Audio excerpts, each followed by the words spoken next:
que la maison soit ouverte et qu'ils puissent faire ces ateliers que nous proposons, qui sont toutes les composantes des métiers de l'opéra comique. Il y a du chant, de la danse, du théâtre avec la Commedia dell'arte. La Commedia, c'est tout simplement une façon d'officialiser une certaine façon de faire du théâtre.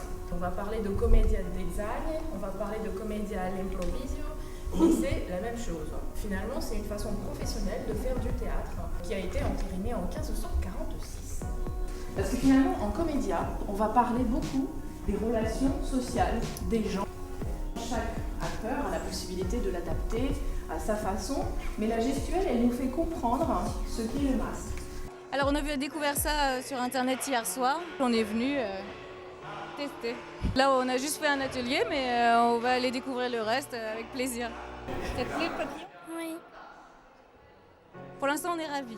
Le jeu a une valeur très positive, ça donne de l'assurance, c'est créatif. Nous avons conscience que proposer des ateliers de Commedia dell'arte, c'est aussi une façon de se libérer de soi-même pendant 1h30, de perdre sa timidité grâce au masque, de sentir que le jeu est possible. Et alors évidemment, pour Le vaudeville, cela consiste à utiliser un air connu, soit issu du répertoire de la chanson populaire, soit issu d'un opéra à la mode, et de remplacer les paroles originales de l'air en question par de nouvelles paroles plus actuelles, qu'on peut greffer dans une pièce de théâtre originale. Ça a donc d'abord été un procédé musical qui permettait aux entrepreneurs de spectacles de faire chanter le public. C'était important, le public connaissait la musique et on lui montrait des écriteaux avec les nouvelles paroles. Le public pouvait chanter en même temps que les acteurs ou à la place des acteurs.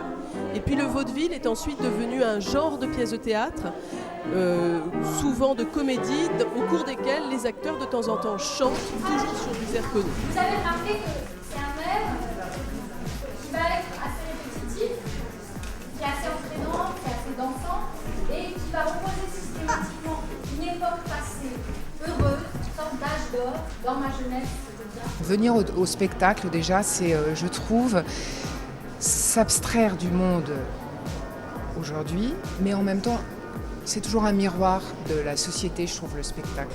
On y dit souvent des choses que l'on peut vivre d'une autre manière dans la réalité. Je peux leur dire aussi que c'est une petite maison qui est très sympathique, qui reste à taille humaine, qu'ils viennent, qu'ils regardent s'ils en ont envie. Il y a des places à 6 € et quand on a moins de 28 ans, on vous donne 50 € comme un chèque culture si vous voulez. Vous rajoutez 50 € et vous avez donc un petit bon de 100 € et avec ces 100 €, vous les dépensez comme vous voulez.